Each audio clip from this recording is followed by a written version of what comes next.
Kesyirikan apa yang terjadi pada kaum Nabi Nuh sehingga Nabi Nuh diutus oleh Allah untuk mengingkari kesyirikan tersebut? Jawabannya, buka surat Nuh langsung dapat apa sebabnya.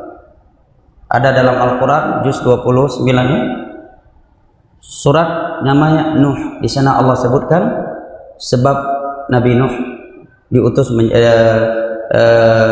sebagai rasul mengingkari kesyirikannya.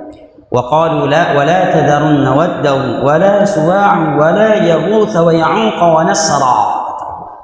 Dan mereka berkata kepada kaum mereka, jangan kalian tinggalkan sesembahan kalian Wad, Suwa', Yaghuth, Ya'uqa wa Nasr. Buka tafsir ayat ini. Seluruh kitab tafsir didapatkan, di antaranya tafsir Ibnu Katsir.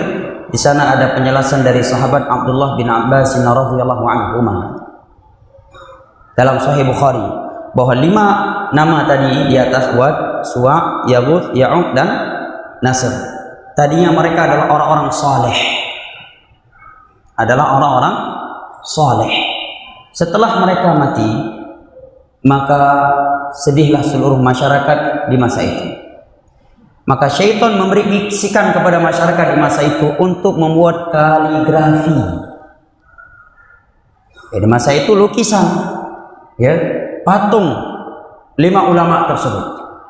Kata syaitan, dan buat gambar mereka dan letakkan kaligrafi mereka ini di tempat-tempat yang dahulunya mereka saling duduk di situ, sehingga setiap kali kalian melihatnya, kalian termotivasi untuk beribadah kepada Allah karena mengingat mereka.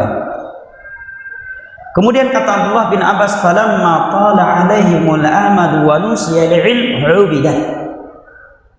Kemudian setelah silih berganti generasi yang ada, datang generasi yang jauh dari akidah dan berada di dalam kebodohan.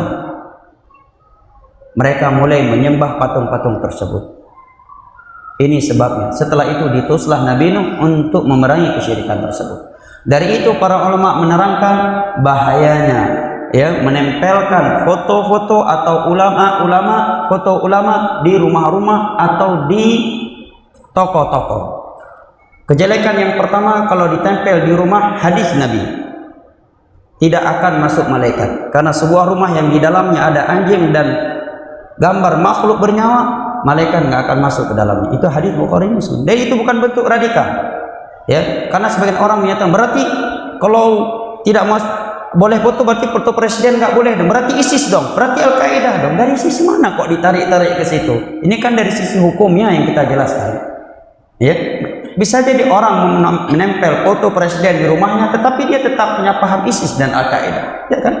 Tapi yang kita bahas secara hukumnya, Nabi yang berkata, kalau ada foto makhluk bernyawa dalam rumah dan seekor anjing, malaikat rahmat tidak akan masuk ke dalamnya. Ya, dan hukum Allah milik Allah dan Rasulnya, bukan milik kita. Ya, masalah berat, tidak beratnya itu urusan kedua.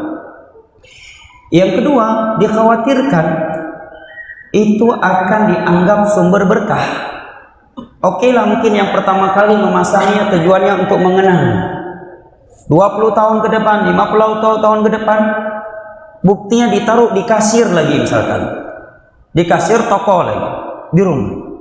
Kalau sempat diyakini ini sumber berkah, dia tahu rezeki dari Allah, tapi dengan foto ini usaha saya akan semakin bagus, ini namanya syirik kecil.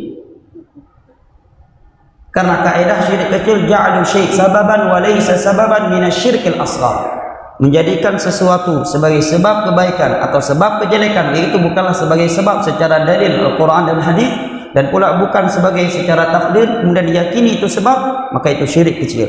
Dan syirik kecil, syirik sekecil apapun dia tetap syirik, dan dia tetap lebih besar daripada seluruh maksiat yang masih di bawah dosa syirik. Allah berfirman, inna Allah la yaghfiru an yushraka bih wa yaghfiru ma duna dzalika liman yasha.